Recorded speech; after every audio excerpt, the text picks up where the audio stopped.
ਲਾਗੀ ਪ੍ਰੀਤ ਸੁਜਾਨ ਸਿਉ ਵਰਜੈ ਲੋਗ ਅਜਾਨ। ਤਾਂ ਸਿਉ ਟੂਟੀ ਕਿਉ ਬਨੈ ਜਾਂ ਕੇ ਜੀ ਪ੍ਰਾਨ।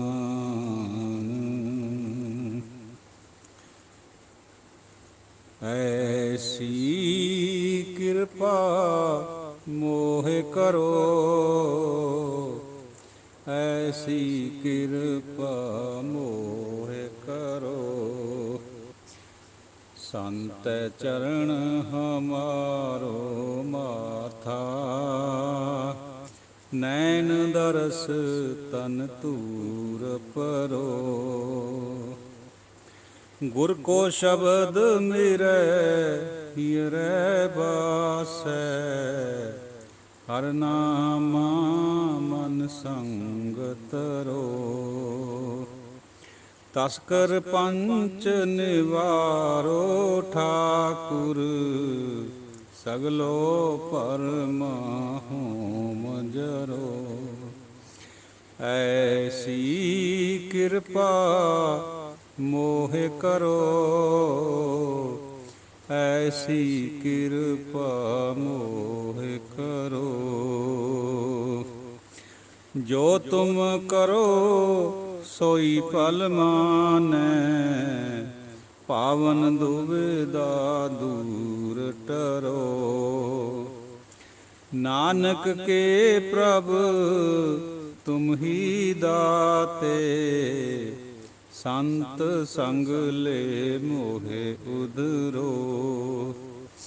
ਐਸੀ ਕਿਰਪਾ ਮੋਹਿ ਕਰੋ,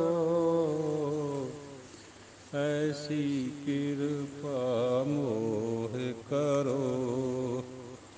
ਸਤਿਨਾਮ ਵਾਹਿਗੁਰੂ, ਸਤਿਨਾਮ ਵਾਹਿਗੁਰੂ, ਸਤਿਨਾਮ ਵਾਹਿਗੁਰੂ, ਸਤਿਨਾਮ ਵਾਹਿਗੁਰੂ। ਵਾਹਿਗੁਰੂ ਵਾਹਿਗੁਰੂ ਵਾਹਿਗੁਰੂ ਵਾਹਿਗੁਰੂ। ਸਤਿਨਾਮ ਵਾਹਿਗੁਰੂ, ਸਤਿਨਾਮ ਵਾਹਿਗੁਰੂ। ਅਸੁਨ ਆਓ ਪਿਰਾ ਸਾਤਨ ਝੂਰ ਮੁਈ, ਤਾਂ ਮਿਲਿਐ ਪ੍ਰਭ ਮੇਲੇ ਦੂਜੈ ਭਾਏ ਕੋਈ। ਸਤਿਕਾਰਯੋਗ ਧੰਤਾ ਦੇ ਯੋਗ ਸਾਰੀ ਸਾਧ ਸੰਗਤ ਜੀਓ, ਗੁਰੂ ਖਾਲਸਾ ਜੀਓ ਅਤੇ ਗੁਰਬਾਣੀ ਵਿਚਾਰ ਗਰੁੱਪ ਦੇ ਧਨਵੰਤੇ ਪਤਵੰਤੇ ਗੁਰਮੁਖ ਸੱਜਣੋ, ਆਪਣੀ ਤੁੱਛ ਬੁੱਧੀ ਅਨੁਸਾਰ 12 ਮਹਾ ਤੁਖਾਰੀ ਦੀ ਵਿਚਾਰ ਆਪ ਜੀ ਦੇ ਨਾਲ ਸਾਂਝੀ ਕਰਨੀ ਹੈ। ਧੰਨ ਧੰਨ ਪਹਿਲੀ ਪਾਤਸ਼ਾਹੀ ਗੁਰੂ ਨਾਨਕ ਦੇਵ ਮਹਾਰਾਜ ਜੀ ਦਾ ਇਹ ਉਚਾਰਿਆ ਹੋਇਆ ਹੈ। ਅਸੁਨ ਆਓ ਪਿਰਾ ਸਾਤਨ ਝੂਰ ਮੂਈ। ਹੁਣ ਅੱਸੂ ਦੇ ਮਹੀਨੇ ਦੀ ਵਿਚਾਰ ਕਰਦੇ ਹਾਂ ਆਰੰਭ। ਫਰਮਾ ਰਹੇ ਹੈ ਵੀ ਅਸੁਨ ਦੇ ਆਸੂ, ਜਾਂ ਆਪਾਂ ਆਸੂ ਕਹਿ ਦਿੰਦੇ, ਅਸੁਨ ਦੇ ਮਹੀਨੇ 'ਚ ਹੇ ਮੇਰੇ ਪਤੀ ਪਰਮੇਸ਼ਰ ਜੀਓ ਆ ਜਾਓ ਹੁਣ। ਸਾਧਨ ਝੂਰ ਮੂਈ, ਜੀਵ ਇਸਤਰੀ ਝੂਰ ਮੋਈ, ਹੌਂਕੇ ਲੰਦੀ ਹੈ, ਆ ਜਾਓ ਪ੍ਰਗਟ ਹੋ ਜਾਓ। ਤਾਂ ਮਿਲਿਆ ਪ੍ਰਭ ਮੇਲੇ ਦੂਜੇ ਭਾਏ ਕੋਈ। ਮਿਲਾਪ ਤਾਂ ਹੀ ਹੁੰਦਾ ਜੇ ਪ੍ਰਭੂ ਮਿਲਾਵੇ, ਆਪਣੇ ਵੱਲੋਂ ਨਹੀਂ ਹੈ। ਔਰ ਜਿਹੜੀ ਜੀਵ ਇਸਤਰੀ ਹੈ ਦੂਜੇ ਭਾਏ ਡੁਐਲਿਟੀ ਵਿੱਚ ਫਸੀ ਹੋਈ ਹੈ, ਖੋਈ ਹੋਈ ਹੈ, ਖੁਆਰੀ ਹੋਈ ਹੈ ਉਹਨੂੰ। ਜੇ ਤੁਸੀਂ ਕਿਰਪਾ ਕਰੋ ਤਾਂ ਹੀ ਮਿਲ ਸਕਦੀ। ਝੂਠ ਵਿਗੁੱਤੀ ਤਾਂ ਫਿਰ ਮੋਤੀ, ਕੁੱਕਰ ਕਾਹ ਸੇ ਕੁੱਕੈ ਕਾਹ ਸੇ ਫੁੱਲੇ। ਝੂਠ ਨਾਲ ਖੁਆਰ ਹੋਈ ਵਿਗੁੱਤੀ ਹੋਈ ਪਿਰਨੇ ਛੱਡੀ ਹੋਈ ਹੈ। ਔਰ ਹੁਣ ਚਿੱਟੇ ਫੁੱਲ ਖਿੜ ਪਏ ਹੈ, ਮਤਲਬ ਹੈ ਬੁਢਾਪਾ ਆ ਗਿਆ, ਕੇਸ ਚਿੱਟੇ ਹੋ ਗਏ। ਕੁੱਕੈ ਕਾਹ ਸੇ ਫੁੱਲੇ, ਪਿਲਛੀ ਔਰ ਸਰਕੜਾ ਆਦਿ ਫੁੱਲ ਜਿਹੜੇ ਹੁੰਦੇ ਆ ਜੰਗਲ ਦੇ ਵਿੱਚ, ਰੰਗ ਸਫੇਦ ਹੁੰਦਾ ਉਹਨਾਂ ਦਾ, ਭਾਵ ਜਵਾਨੀ ਚਲੇਗੀ, ਬੁਢਾਪਾ ਆ ਗਿਆ। आगे घाम पिछे रुत जाडा। अगे गर्मी है पिछे सर्दी लंघी है, देख चलत मन डोले। अजिहे चलता नूं देख के मन घबरा रहा। दह दिस साख हरी हरियावल, सहज पक्के सो मीठा। चार चफेरे हरियावल छा गई है। अस्सू का महीना सहज पक्के सो मीठा। जिहड़ा हौली हौली पकदा वो मिठा हुंदा। नानक असुन मिलो प्यारे, सतगुर भए वसीठा। अस्सू दे महीने गुरु नानक पातशाह अपने आप नूं फरमा रहे हैं भी आ जा प्यारिया हुण मैनूं मिल लै।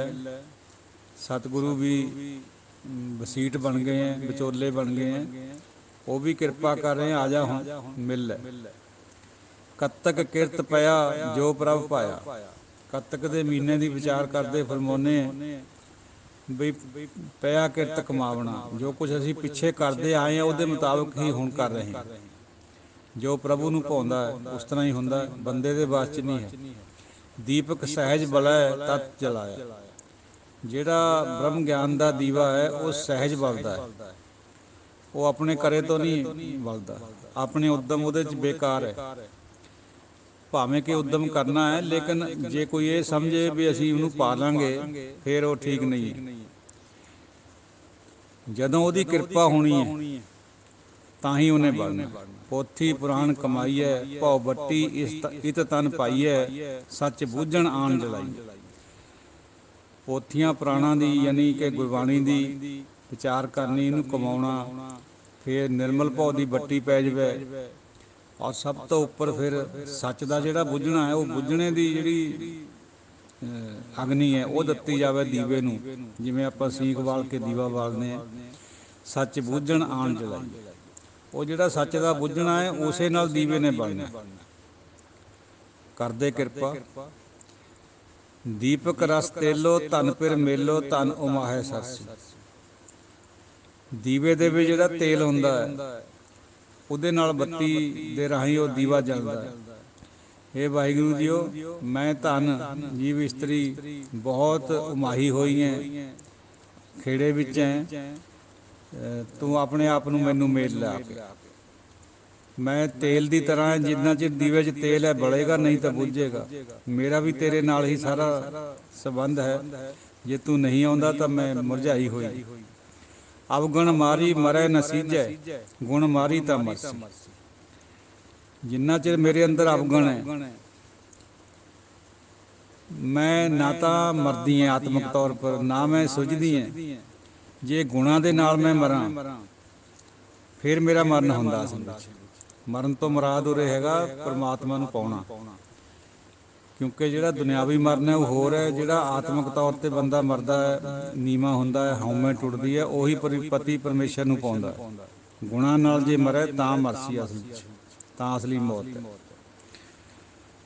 ਜਿਸ ਕਬੀਰ ਜਿਸ ਮਰਨੇ ਤੇ ਜਗ ਡਰੈ, ਮੇਰੇ ਮਨ ਆਨੰਦ। ਉਹ ਮਰਨਾ ਚਾਹੀਦਾ। ਨਾਮ ਭਗਤ ਦੇ ਨਿਜ ਘਰ ਬੈਠੇ, ਅਜੋ ਤੇ ਨਾੜੀ ਆਸਾ। ਨਾਮ ਔਰ ਭਗਤੀ ਦੇ ਕਰਕੇ ਅਸੀਂ ਨਿਜ ਘਰ 'ਚ ਬੈਠੇ ਹਾਂ। ਗੁਰੂ ਮਹਾਰਾਜ ਫਰਮਾਉਂਦੇ ਆ ਅਜੇ ਵੀ ਤੇਰੀ ਆਸ ਹੈ। ਨਾਨਕ ਮਿਲੋ ਕਪਟ ਦਰ ਖੋਲੋ, ਏਕ ਘੜੀ ਖਟ ਮਾਸਾ।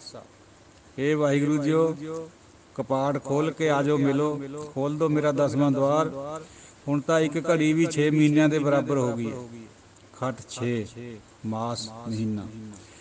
ਹੁਣ ਦਰਵਾਜ਼ੇ ਖੋਲ ਕੇ ਮੈਨੂੰ ਆ ਕੇ ਮਿਲ ਜਾਓ, ਦਰਸ਼ਨ ਦੀਜੈ ਖੋਲ ਕਬਾੜ। 6 ਮਹੀਨਿਆਂ ਦੇ ਬਰਾਬਰ ਇੱਕ ਘੜੀ ਹੋ ਗਈ, ਯਾਨੀ ਇੰਨੀ ਤਾਂਘ ਹੋ ਕੇ ਮਨ ਉਕਤਾ ਰਿਹਾ। ਮੰਗਰ ਮਹਾ ਭਲਾ ਹਰ ਗੁਣ ਅੰਕ ਸਮਾਵੇ। ਮੰਗਰ ਦਾ ਮਹੀਨਾ ਭਲਾ ਤਾਂ ਹੈ ਜੇ ਹਰੀ ਦੇ ਅੰਕ ਨਾਲ ਅਸੀਂ ਲੱਗ ਜਾਈਏ, ਹਰੀ ਦੇ ਨਾਲ ਅਸੀਂ ਗਲ ਮਿਲ ਲਈਏ। ਗੁਣਵੰਤੀ ਗੁਣ ਰਵੈ, ਮੈਂ ਪਿਰ ਨਿਸ਼ਚਲ ਭਾਵੇ। ਆ ਦੇਖੋ ਸਾਧ ਸੰਗਤ ਜੀ, ਉੱਤੇ ਆਇਆ ਮੰਮੇ ਨੂੰ ਕੰਨਾ ਹਾਹੇ ਨੂੰ ਔਂਕੜ। ਇਹ 1 ਮਹੀਨੇ ਦੀ ਗੱਲ ਹੈ ਵਿਆਕਰਨ ਦੇ ਮੁਤਾਬਕ, ਮੰਗਰ ਦਾ ਮਹੀਨੇ ਦੀ ਗੱਲ। ਜਿੱਥੇ ਬਹੁਤਿਆਂ ਮਹੀਨਿਆਂ ਦੀ ਗੱਲ ਆਊਗੀ ਉੱਥੇ ਮੰਮੇ ਨੂੰ ਕੰਨਾ ਹਾਹਾ ਆਊਗਾ, ਔਂਕੜ ਨਹੀਂ ਆਉਂਦਾ। ਮਹਾ ਦਿਵਸ ਮੂਰਤ ਭੱਲੇ ਜਿੱਥੇ ਆਊਗਾ ਉੱਥੇ ਬਿਨਾਂ ਔਂਕੜ ਤੋਂ ਬਹੁਤਿਆਂ ਮਹੀਨਿਆਂ ਦੀ ਗੱਲ ਹੋਊਗੀ। ਅੱਜ ਇਹਦੀ ਗੱਲ ਦੀ ਵਿਚਾਰ ਕਰਨੀ ਹੈ। ਇਸ ਗੁਰਬਾਣੀ ਦੀ ਵਿਚਾਰ ਤੋਂ ਬਾਅਦ ਥੋੜ੍ਹੀ ਜਿਹੀ ਵਿਆਕਰਨ ਦੀ ਵਿਚਾਰ ਕਰਨੀ ਹੈ। ਇਹ ਚੀਜ਼ ਉਹਦੇ 'ਚ ਆਏਗੀ। ਗੁਣਵੰਤੀ ਗੁਣ ਰਵੈ ਮੈਂ ਫਿਰ ਨੇਚਲ ਭਾਵੈ। ਜਿਹੜੀ ਗੁਣਾਂ ਵਾਲੀ ਔਰਤ ਹੈ, ਬੀਬੀ ਹੈ, ਜਿਹਦੇ ਅੰਦਰ ਪਰਮਾਤਮਾ ਪ੍ਰਗਟ ਹੋ ਗਿਆ, ਸ਼ੀਲ ਰੱਖਿਆ ਹੋਇਆ ਜਿਹਨੇ, ਉਹਨੂੰ ਆਪਣਾ ਨਿਸ਼ਚਲ ਪਤੀ ਭਾਉਂਦਾ ਔਰ ਉਹਦੇ ਗੁਣ ਗਾਉਂਦੀ ਹੈ। ਨਿਸ਼ਚਲ ਚਤੁਰ ਸੁਜਾਨ ਵਿਧਾਤਾ ਚੰਚਲ ਜਗਤ ਸਵਾਇਆ। ਜਿਹੜਾ ਪਤੀ ਪਰਮੇਸ਼ਰ ਹੈ ਉਹ ਨਿਸ਼ਚਲ ਹੈ, ਸਟੇਸ਼ਨਰੀ ਹੈ, ਚਤੁਰ ਹੈ, ਸੁਜਾਨ ਹੈ, ਸਿਆਣਾ ਹੈ, ਵਿਧਾਤਾ ਵੀ ਹੈ। ਲੇਕਿਨ ਬਾਕੀ ਦਾ ਸਾਰਾ ਜਗਤ ਚੰਚਲ ਹੈ, ਆਉਣ ਜਾਣ 'ਚ ਲੱਗਿਆ ਹੋਇਆ, ਸਥਿਰ ਨਹੀਂ। ਗਿਆਨ ਧਿਆਨ ਗੁਣ ਅੰਕ ਸਮਾਣੇ ਪ੍ਰਭ ਭਾਣੇ ਤਪ ਪਾਇਆ। ਗਿਆਨ ਧਿਆਨ ਇਹ ਸਾਰਾ ਜੇ ਪਤੀ ਦੇ ਅੰਗ ਨਾਲ ਜੁੜ ਜੀਏ, ਉਹਦਾ ਮਿਲਾਪ ਹੋ ਜੇ ਸਾਨੂੰ, ਤਾਂ ਹੀ ਗਿਆਨ ਧਿਆਨ ਹੈ, ਨਹੀਂ ਤਾਂ ਨਹੀਂ ਹੈ। ਪ੍ਰਭ ਭਾਣੇ ਤਪ ਪਾਇਆ, ਪਰ ਇਹ ਤਾਂ ਹੋਣਾ ਜੇ ਪ੍ਰਭੂ ਨੂੰ ਭਾਵੇ। ਪ੍ਰਭੂ ਦੇ ਭਾਉਣ ਤੋਂ ਬਿਨਾਂ ਮੇਰੇ ਕਰੇ ਤੋਂ ਕੁਛ ਨਹੀਂ ਬਣਨਾ। ਗੀਤ ਨਾਦ ਕਵਿਤ ਕਵੇ ਸੁਣ ਰਾਮ ਨਾਮ ਦੁੱਖ ਭਾਗਾ। ਕਵੀ ਜਨਾਂ ਪਾਸੋਂ ਗੀਤ ਨਾਦ ਕਵਿਤਾ ਸੁਣ ਸੁਣ ਕੇ ਰਾਮ ਦੇ ਨਾਮ ਦੇ ਨਾਲ ਦੁੱਖ ਭੱਜ ਜਾਂਦਾ। ਆ ਦੇਖੋ ਸਾਧ ਸੰਗਤ ਜੀ, ਇੱਕ ਗੁਰਮਤਿ ਦਾ ਨੁਕਤਾ ਹੈ। ਕਈ ਸੱਜਣ ਇਹ ਖਿਆਲ ਕਰਦੇ ਆ ਵੀ ਗੁਰਬਾਣੀ ਤੋਂ ਬਿਨਾਂ ਅਸੀਂ ਹੋਰ ਕੋਈ ਚੀਜ਼ ਨਹੀਂ ਸੁਣਨੀ ਪੜ੍ਹਨੀ। ਐਸਾ ਨਹੀਂ ਹੈ। ਦੇਖੋ ਗੁਰੂ ਨਾਨਕ ਪਾਤਸ਼ਾਹ ਕਿਆ ਫਰਮਾਉਂਦੇ, ਰੱਬ ਦੇ ਨਾਂ ਦੇ ਕੋਈ ਕਵਿਤਾ ਵੀ ਹੋਵੇ, ਕੋਈ ਗੀਤ ਵੀ ਹੋਵੇ, ਉਹ ਵੀ ਮੁਬਾਰਕ ਹੈ। 52 ਕਵੀ ਸ਼੍ਰੀ ਅਨੰਦਪੁਰ ਸਾਹਿਬ 'ਚ ਦਸ਼ਮੇਸ਼ ਜੀ ਦੇ ਦਰਬਾਰ 'ਚ ਰਹਿੰਦੇ ਸੀ। ਉਹ ਕੋਈ ਗੁਰਬਾਣੀ ਨਹੀਂ ਸੀ ਉਚਾਰਨ ਕਰਦੇ ਭਾਈ ਨੰਦ ਲਾਲ ਜੀ ਤੋਂ ਬਿਨਾਂ। ਉਹ ਬਾਕੀ ਸਾਰੇ ਹੀ ਕਵਿਤਾਵਾਂ ਸੁਣਾਉਂਦੇ ਸੀ ਦਸ਼ਮੇਸ਼ ਜੀ ਨੂੰ, ਕਿਉਂਕਿ ਰੱਬ ਦਾ ਨਾਮ ਕਿਸੇ ਵੀ ਗੀਤ ਵਿੱਚ ਹੋਵੇ, ਕਿਸੇ ਵੀ ਕਵਿਤਾ 'ਚ ਹੋਵੇ, ਉਹ ਪਵਿੱਤਰ ਹੈ। ਤੋ ਜਿਹੜੇ ਕੁਛ ਸਾਧੂ ਲੋਕ ਸਾਡੇ ਇਸ ਤਰ੍ਹਾਂ ਦਾ ਕੀਰਤਨ ਕਰਦੇ ਆ ਧਾਰਨਾ ਵਾਲਾ, ਉਹ ਵੀ ਠੀਕ ਹੈ ਆਪਣੀ ਜਗ੍ਹਾ, ਕਿਉਂਕਿ ਆਫਟਰ ਆਲ ਰੱਬ ਦਾ ਹੀ ਨਾਮ ਲੈਂਦੇ। ਪਰ ਬਿਹਤਰ ਤਾਂ ਇਹੀ ਹੈ ਜੇ ਗੁਰਬਾਣੀ ਪੜ੍ਹੀ ਜਾਵੇ, ਗੁਰਬਾਣੀ ਦਾ ਹੀ ਕੀਰਤਨ ਕਰਿਆ ਜਾਵੇ। ਪਰ ਰੱਬ ਦਾ ਨਾਮ ਕਿਸੇ ਵੀ ਤਰੀਕੇ ਨਾਲ ਲੈਣਾ ਇਹ ਬੁਰਾਈ ਨਹੀਂ ਹੈ, ਇਹ ਗੱਲ ਨੂੰ ਸੋਚਣਾ ਚਾਹੀਦਾ। ਨਾਨਕ ਸਾਧ ਧਨ ਨਾਹ ਪਿਆਰੀ ਅਬ ਭਗਤੀ ਪਿਰਾਗੈ। ਨਾਨਕ ਹੈ ਨਾਨਕ, ਉਹ ਇਸਤਰੀ ਪਤੀ ਨੂੰ ਪਿਆਰੀ ਹੁੰਦੀ ਹੈ ਜਿਹੜੀ ਅਬ ਭਗਤੀ ਪਿਰਾਗੈ, ਜਿਹੜੀ ਆਪਣੀ ਪਤੀ ਦੇ ਅੱਗੇ ਆਪਣੇ ਹਿਰਦੇ ਦੀ ਭਗਤੀ ਰੱਖਦੀ ਹੈ, ਆਪਣਾ ਹਿਰਦਾ ਸਮਰਪਣ ਕਰਦੀ ਹੈ ਪਤੀ ਨੂੰ, ਉਹੀ ਉਹਨੂੰ ਪਿਆਰੀ ਲੱਗਦੀ। ਇਹ ਸ਼ਬਦ ਨੰਨੇ ਨੂੰ ਕੰਨਾ ਹਾਹਾ ਨਾਹ, ਇਹਨੂੰ ਬਿੰਦੀ ਲਾ ਕੇ ਨਹੀਂ ਬੋਲਣਾ, ਨਾ ਨਹੀਂ ਕਹਿਣਾ, ਨਾਹ। ਇਸੇ ਨਾਹ ਤੋਂ ਨਾਥ, ਇਹ ਜਿਹੜਾ ਨਾਹ ਸ਼ਬਦ ਹੈ ਇਹ ਨਾਥ ਤੋਂ ਬਣਿਆ, ਪਰਮਾਤਮਾ ਨੂੰ ਨਾਹ ਕਿਹਾ ਜਾਂਦਾ। ਪੋਖ ਤੁਖਾਰ ਪੜੈ ਵਣ ਤ੍ਰਿਣ ਰਸ ਸੁਖ ਹੈ। ਪੋਹ ਦੇ ਮਹੀਨੇ ਵਿੱਚ ਸਰਦੀ ਪੈਂਦੀ ਹੈ। ਵਣ ਤ੍ਰਿਣ ਯਾਨੀ ਸਾਰੇ ਦਰਖਤ ਬਨਸਪਤੀ, ਉਹਨਾਂ ਦਾ ਰਸ ਸੋਖ ਹੁੰਦਾ ਹੈ, ਪੱਤੇ ਝੜ ਜਾਂਦੇ। ਆਵਤ ਕੀ ਨਾਹੀ ਮਨ ਤਨ ਬਸੈ ਮੁਖ। ਤੂੰ ਆਉਂਦਾ ਕਿਉਂ ਨਹੀਂ ਹੈ ਮੇਰੇ ਪਤੀ ਜੀਓ, ਪਰਮੇਸ਼ਰ ਜੀਓ, ਮੇਰੇ ਮਨ ਵਿੱਚ, ਤਨ ਵਿੱਚ ਔਰ ਮੂੰਹ ਵਿੱਚ ਤਾਂ ਤੇਰਾ ਹੀ ਨਾਮ ਹੈ। ਆ ਜਾ ਹੁਣ, ਕਰਦੇ ਕਿਰਪਾ। ਮਨ ਤਨ ਰਵ ਰਹਾ ਜਗਜੀਵਨ ਗੁਰ ਸ਼ਬਦੀ ਰੰਗ ਮਾਣੀ। ਮੇਰੇ ਮਨ ਵਿੱਚ, ਤਨ ਵਿੱਚ ਉਹ ਜਗਜੀਵਨ ਵਸਿਆ ਹੋਇਆ, ਰਵਿਆ ਹੋਇਆ, ਗੁਰੂ ਦੇ ਸ਼ਬਦ ਦੇ ਰਾਹੀਂ ਮੈਂ ਰੰਗ ਮਾਣ ਰਿਹਾ। ਅੰਡਜ ਜੇਰਜ ਸੇਤਜ ਉਤਪੁਜ ਘਟ ਘਟ ਜੋਤ ਸਮਾਣੀ। ਚਾਰੇ ਖਾਣੀਆਂ ਦੇ ਵਿੱਚ ਅੰਡਜ ਜੇਰਜ ਸੇਤਜ ਉਤਪੁਜ, ਸਭ ਜਗ੍ਹਾ ਤੇਰੀ ਜੋਤ ਹੈ। ਦਰਸ਼ਨ ਦੇਹ ਦਇਆਪਤ ਦਾਤੇ ਗਤ ਪਾਵੋ ਮਤ ਦੇ। ਦੇ ਦਰਸ਼ਨ ਹੁਣ ਦਇਆਪਤੀ ਦਾਤੇ, ਕਿਰਪਾ ਦੇ ਖਜ਼ਾਨੇ, ਹੇ ਮੇਰੇ ਮਾਲਕ ਜੀਓ ਦੇ ਹੁਣ ਦਰਸ਼ਨ, ਤਾਂ ਕਿ ਮੈਂ ਵੀ ਗਤ ਪਾ ਜਾਵਾਂ, ਮੈਨੂੰ ਇਹੋ ਜਿਹੀ ਮਤ ਦੇ। ਨਾਨਕ ਰੰਗ ਰਵੈ ਰਸ ਰਸੀਆ ਹਰਸਿਓ ਪ੍ਰੀਤ ਸਨੇਹੋ। ਪਾਤਸ਼ਾਹ ਫਰਮਾਉਂਦੇ ਆ ਰਸੀਆ ਰੰਗ ਦੇ ਵਿੱਚ ਰੰਗਿਆ ਹੋਇਆ, ਹਰਸਿਓ ਪ੍ਰੀਤ ਸਨੇਹੋ, ਉਹਨੂੰ ਪਤੀ ਦੇ ਨਾਲ, ਹਰੀ ਦੇ ਨਾਲ, ਵਾਹਿਗੁਰੂ ਦੇ ਨਾਲ ਪ੍ਰੀਤ ਸਨੇਹ ਹੈ, ਪ੍ਰੀਤ ਹੈ, ਉਹਦੇ ਵਿੱਚ ਉਹ ਰੰਗ ਰੰਗਿਆ ਹੋਇਆ ਗੁਣ ਗਾਉਂਦਾ, ਯਾਨੀ ਜੀਵ ਇਸਤਰੀ ਉਹਦੇ ਗੁਣ ਗਾਉਂਦੀ। ਮਾਘ ਪੁਨੀਤ ਭਈ ਤੀਰਥ ਅੰਤਰ ਜਾਣਿਆ। ਮਾਘ ਦੇ ਮਹੀਨੇ ਦੀ ਵਿਚਾਰ ਕਰਦੇ ਹਾਂ ਬਈ ਅਸੀਂ ਪਵਿੱਤਰ ਹੋ ਗਏ ਜੇ ਅੰਦਰੇ ਤੀਰਥ ਸਮਝ ਲਈਏ ਆਪਣੇ, ਤਾਂ ਤੀਰਥਾਂ ਪਰ ਜਾ ਕੇ ਨਹਾਉਣਾ, ਇਹਦੀ ਕੋਈ ਮਹਾਤਮ ਗੁਰਬਾਣੀ ਨੇ ਨਹੀਂ ਗਿਣਿਆ। ਅੰਦਰ ਨੂੰ ਤੀਰਥ ਸਮਝੋ ਭਾਈ, ਤੀਰਥ ਨਾਮਣ ਜਾਓ, ਤੀਰਥ ਨਾਮ ਹੈ। ਨਾਮ ਨੂੰ ਤੀਰਥ ਬਣਾਓ, ਆਪਣੇ ਮਨ ਨੂੰ ਤੀਰਥ ਬਣਾ ਲਓ, ਗੁਰੂ ਨੂੰ ਤੀਰਥ ਬਣਾ ਲਓ। ਅੰਦਰੇ ਸਮਝੋ ਤੀਰਥ। ਸਾਜਨ ਸਹਿਜ ਮਿਲੇ, ਗੁਣ ਗਏ ਅੰਕ ਸਮਾਨੇ। ਉਹ ਪਤੀ ਪਰਮੇਸ਼ਰ ਸਹਿਜ ਵਿੱਚ ਮਿਲਦਾ ਹੈ। ਗੁਣਾਂ ਦੀ ਵਿਚਾਰ ਕਰਦਿਆਂ ਕਰਦਿਆਂ ਉਹਦੇ ਅੰਕ ਨਾਲ, ਉਹਦੇ ਨਾਲ ਮਿਲ ਜਾਈਦਾ। ਪ੍ਰੀਤਮ ਗੁਣ ਅੰਕੇ, ਸੁਣ ਪ੍ਰਭ ਬੰਕੇ, ਤੁਧ ਭਾਵਾਂ ਸਰਨਾਵਾ। ਮੈਂ ਪ੍ਰੀਤਮ ਦੇ ਨਾਲ ਤਾਂ ਜੁੜੂੰਗੀ, ਹੇ ਮੇਰੇ ਬੰਕੇ ਪ੍ਰਭੂ ਜੀਓ, ਜੇ ਤੈਨੂੰ ਭਾਵਾਂ ਤਾਂ ਮੇਰਾ ਨਹਾਉਣ ਹੋਣਾ ਸਰੋਵਰ 'ਚ। ਤੁਧ ਭਾਵਾਂ ਸਰਨਾਵਾ। ਕਿਉਂਕਿ ਲੋਕ ਜਾਂਦੇ ਮਾਘ ਦੇ ਮਹੀਨੇ 'ਚ ਪੁੰਨ ਦਾਨ ਕਰਦੇ ਆ ਔਰ ਦਰਿਆਵਾਂ 'ਤੇ ਇਸ਼ਨਾਨ ਕਰਦੇ ਆ। ਉਸ ਪ੍ਰਥਾਏ ਗੁਰੂ ਮਹਾਰਾਜ ਨੇ ਉਚਾਰਿਆ ਹੋਇਆ ਬਈ ਤੀਰਥਾਂ ਦੇ ਉੱਤੇ ਕੁਛ ਨਹੀਂ ਰੱਖਿਆ, ਤੁਹਾਡਾ ਆਪਣਾ ਅੰਦਰ ਤੀਰਥ ਹੋਣਾ ਚਾਹੀਦਾ ਭਾਈ। ਪਰਮਾਤਮਾ ਅੰਦਰ ਹੈ। ਗੰਗ ਜਮਨ ਤਹਿ ਬੇਣੀ ਸੰਗਮ, ਸਾਤ ਸਮੁੰਦ ਸਮਾਵਾ। ਗੰਗਾ ਜਮਨਾ ਦੀ ਜਿਹੜੀ ਤ੍ਰਿਵੇਣੀ ਹੈ, ਇਲਾਹਾਬਾਦ, ਗੰਗਾ ਜਮਨਾ ਸਰਸਵਤੀ। ਔਰ ਮੈਂ ਤਾਂ ਗੰਗਾ ਜਮਨਾ ਦੀ ਤ੍ਰਿਵੇਣੀ 'ਚ ਨਹਾਵਾਂ, 7 ਸਮੁੰਦਰਾਂ ਵਿੱਚ ਸਮਾ ਜਾਵਾਂ, ਜੇ ਤੈਨੂੰ ਭਾ ਜਾਵਾਂ। ਜੇ ਤੈਨੂੰ ਨਹੀਂ ਭਾਉਂਦੀ ਤਾਂ ਮੇਰਾ ਨਹਾਉਣ ਬੇਕਾਰ ਹੈ। ਪੁੰਨ ਦਾਨ ਪੂਜਾ ਪਰਮੇਸ਼ਰ, ਜੁਗ ਜੁਗ ਇੱਕੋ ਜਾਤਾ। ਪੁੰਨ ਦਾਨ ਪੂਜਾ ਜਿਹੜਾ ਸੰਸਾਰ ਕਰਦਾ ਹੈ, ਮੇਰੇ ਵਾਸਤੇ ਪਰਮੇਸ਼ਰ ਤੇਰਾ ਨਾਮ ਹੈ। ਔਰ ਜੁਗਾਂ ਜੁਗਾਂ ਤੋਂ ਇਹੀ ਇੱਕ ਨੂੰ ਜਾਣਿਆ ਜਾਂਦਾ। ਦੁਨੀਆ ਬਾਹਰਲਾ ਡੁਐਲਿਟੀ 'ਚ ਪੁੰਨ ਦਾਨ ਕਰਦੀ ਹੈ, ਪੂਜਾ ਕਰਦੀ ਹੈ। ਅਸਲੀ ਪੂਜਾ ਪਰਮਾਤਮਾ ਦਾ ਨਾਮ ਹੈ। ਨਾਮ ਤੋਂ ਬਿਨਾਂ ਹੋਰ ਕੋਈ ਪੂਜਾ ਨਹੀਂ ਹੈ। ਨਾਮ ਬਿਨਾਂ ਹੋਰ ਪੂਜ ਨਾ ਹੋਵੀ, ਭਰਮ ਭੁੱਲੀ ਲੋਕਾਈ। ਨਾਨਕ ਮਾਘ ਮਹਾਰਸ ਹਰ ਜਪ, 68 ਤੀਰਥ ਨਾਥ। ਪਾਤਸ਼ਾਹ ਫਰਮਾਉਂਦੇ ਆ ਵੀ ਮਾਘ ਦੇ ਮਹੀਨੇ 'ਚ, ਦੇਖੋ ਘੱਗੇ ਨੂੰ ਸਿਆਰੀ ਆ ਗਈ, ਮੰਮੇ ਨੂੰ ਕੰਨਾ ਘੱਗੇ ਨੂੰ ਸਿਆਰੀ। ਮਾਘ ਯਾਨੀ ਮਾਘ ਦੇ ਮਹੀਨੇ ਦੁਆਰਾ, ਇਹ ਸਿਆਰੀ ਦਾ ਇਹ ਮਤਲਬ। ਮਾਘ ਦੇ ਮਹੀਨੇ ਦੁਆਰਾ ਮਹਾਰਸ ਹਰ ਜਪ, ਉਸ ਮਹਾਰਸ ਦਾ ਜਿਹੜਾ ਆਨੰਦ ਹੈ ਉਹਦਾ ਜਪ ਕਰਕੇ 68 ਤੀਰਥ ਨਹਾ ਹੋ ਜਾਂਦਾ। 68 ਤੀਰਥਾਂ ਪਰ ਨੱਠਣ ਭੱਜਣ ਦੀ ਲੋੜ ਨਹੀਂ ਹੈ ਸਿੱਖ ਨੂੰ।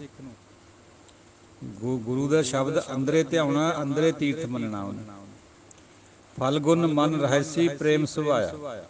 ਹੁਣ ਫੱਗਣ ਦੇ ਮਹੀਨੇ ਦੀ ਗੱਲ ਕਰ ਰਹੇ ਹਾਂ। ਫਲ ਗੁਣ ਅਸਲ 'ਚ ਸੰਸਕ੍ਰਿਤ 'ਚ ਆਪਾਂ ਫੱਗਣ ਕਹਿ ਦਿੰਦੇ।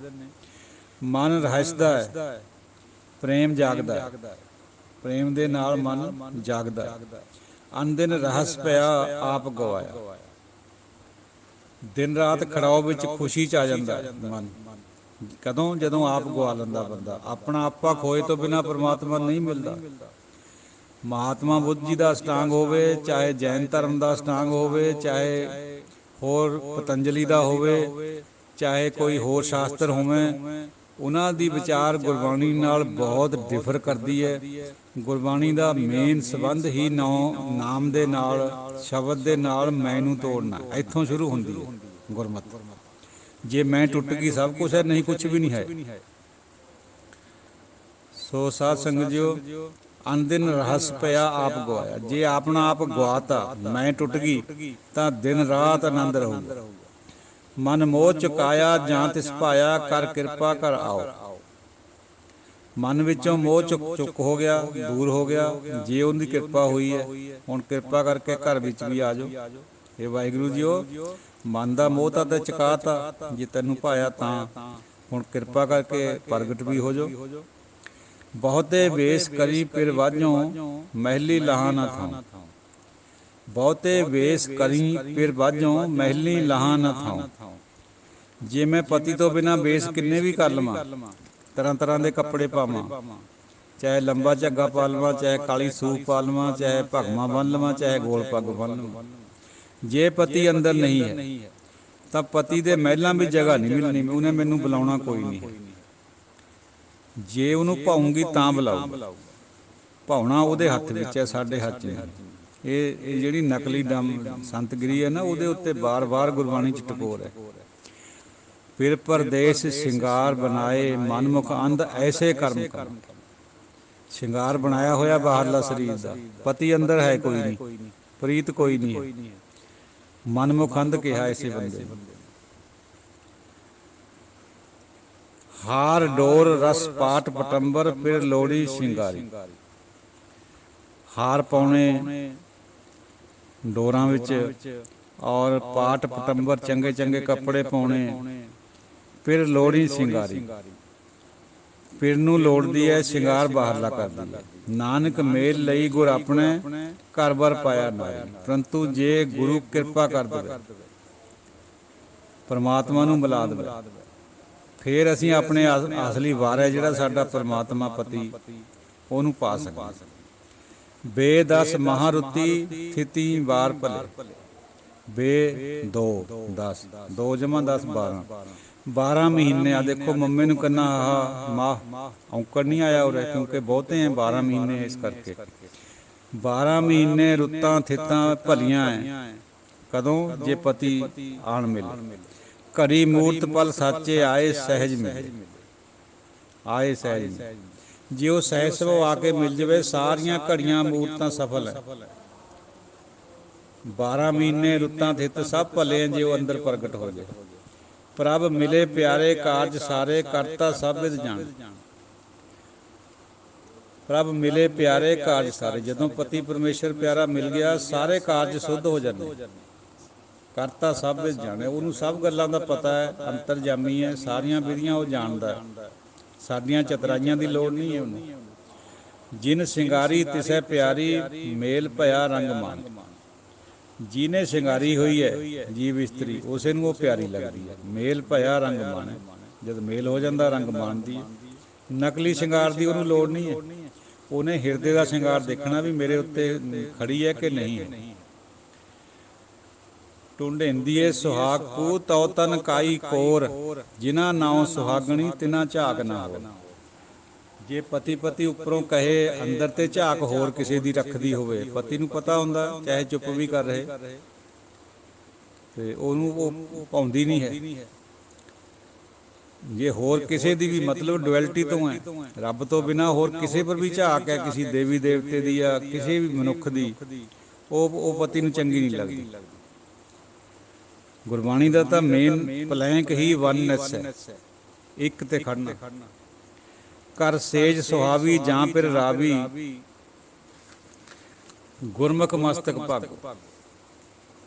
ਘਰ ਦੀ ਵਿੱਚ ਸੇਜ ਹੈ ਜਿਹੜੀ, ਉਹ ਸੋਹਣੀ ਲੱਗਦੀ ਹੈ ਜੇ ਪਤੀ ਨੂੰ ਰਾਵਿਆ ਜਾਵੇ ਤਾਂ, ਨਹੀਂ ਤਾਂ ਫਿਰ ਸੇਜ ਵੱਢ ਖਾਣ ਨੂੰ ਆਉਂਦੀ ਹੈ। ਗੁਰਮੁਖ ਮਸਤਕ ਭਾਗੋ, ਗੁਰੂ ਦੇ ਰਾਹੀਂ ਮਸਤਕ ਦੇ ਉੱਤੇ ਭਾਗ ਹੈ ਜਿਹੜਾ, ਉਹ ਖਿੜ ਪੈਂਦਾ ਹੈ। ਨਾਨਕ ਐਨਿਸ ਰਾਵੈ ਪ੍ਰੀਤਮ, ਹਰ ਵਰ ਥਿਰ ਸੁਹਾਗੋ। ਗੁਰੂ ਨਾਨਕ ਪਾਤਸ਼ਾਹ ਫਰਮਾਉਂਦੇ ਆ, ਦਿਨ ਰਾਤ ਪ੍ਰੀਤਮ ਨੂੰ ਰਾਉਂਦੀ ਹੈ, ਫਿਰ ਉਹ ਰੱਬਦੀ ਹੈ। ਔਰ ਉਹਦਾ ਜਿਹੜਾ ਸੁਹਾਗ ਹੈ ਉਹ ਸਥਿਰ ਹੁੰਦਾ। ਉਹਦਾ ਪਤੀ ਕਦੇ ਨਾ ਮਰਦਾ ਨਾ ਜੰਮਦਾ, ਸਥਿਰ ਹੋ ਜਾਂਦਾ, ਉਹ ਆਪ ਵੀ ਸਥਿਰ ਹੋ ਜਾਂਦੀ। ਦੁਨਿਆਵੀ ਪਤੀ ਸਭ ਛੱਡ ਕੇ ਚਲੇ ਜਾਂਦੇ ਆ, ਚਾਹੇ ਬੀਬੀ ਪਹਿਲਾਂ ਚਲੇ ਜਾਵੇ, ਚਾਹੇ ਪਤੀ ਚਲੇ ਜਾਵੇ। ਪਰ ਜਿਹਦਾ ਸੁਹਾਗ ਥਿਰ ਹੋ ਗਿਆ, ਜਿਹਨੂੰ ਰੱਬ ਨਾਲ ਪ੍ਰੇਮ ਹੋ ਗਿਆ, ਰੱਬ ਪ੍ਰਗਟ ਹੋ ਗਿਆ, ਉਹ ਕਦੇ ਵੀ ਨਹੀਂ ਮਰਦਾ। ਨਾਮ ਰਹਿਓ ਸਾਧੂ ਰਹਿਓ ਗੁਰ ਗੋਬਿੰਦ, ਫਿਰ ਉਹ ਸਥਿਰ ਹੋ ਜਾਂਦਾ।